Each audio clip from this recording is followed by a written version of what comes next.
Ezekiel, chapter 17. And the word of the Lord came to me, saying, Son of man, put forth a riddle, and speak a parable to the house of Israel.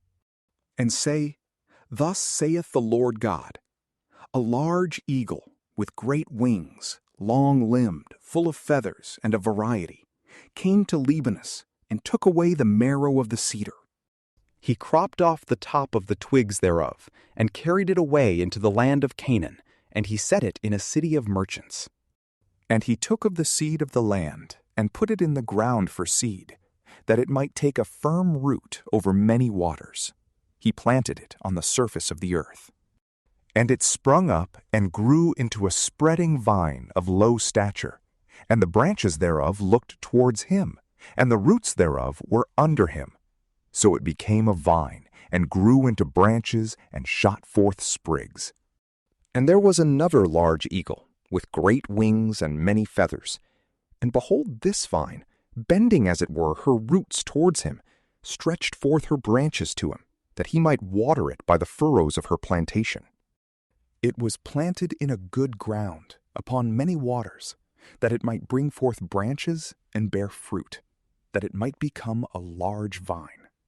Say thou, Thus saith the Lord God, Shall it prosper then?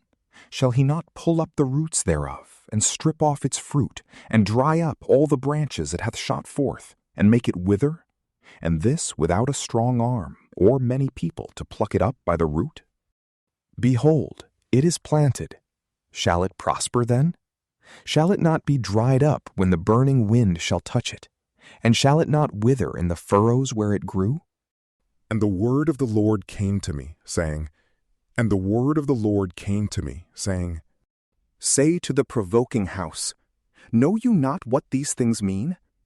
Tell them, Behold, the king of Babylon cometh to Jerusalem, and he shall take away the king and the princes thereof, and carry them with him to Babylon. And he shall take one of the king's seed, and make a covenant with him, and take an oath of him. Yea, and he shall take away the mighty men of the land, that it may be a low kingdom, and not lift itself up, but keep his covenant, and observe it. But he hath revolted from him, and sent ambassadors to Egypt, that it might give him horses, and much people. And shall he that hath done thus prosper, or be saved? And shall he escape that hath broken the covenant? As I live, saith the Lord God, in the place where the king dwelleth that made him king, whose oath he hath made void, and whose covenant he broke, even in the midst of Babylon shall he die.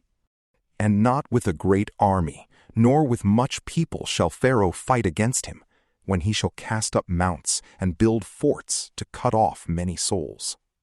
For he had despised the oath, breaking his covenant, and behold, he hath given his hand, and having done all these things, he shall not escape. Therefore, thus saith the Lord God, As I live, I will lay upon his head the oath he hath despised, and the covenant he hath broken. And I will spread my net over him, and he shall be taken in my net, and I will bring him into Babylon, and will judge him there for the transgression by which he hath despised me.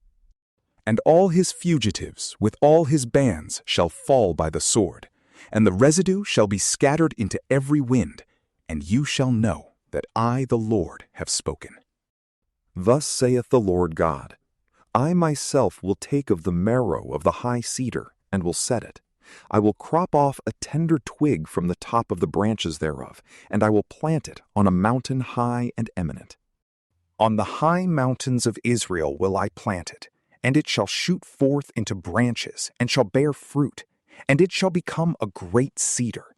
And all birds shall dwell under it, and every fowl shall make its nest under the shadow of the branches thereof. And all the trees of the country shall know that I, the Lord, have brought down the high tree, and exalted the low tree, and have dried up the green tree, and have caused the dry tree to flourish. I, the Lord, have spoken and have done it. From PrayLamp, peace be with you.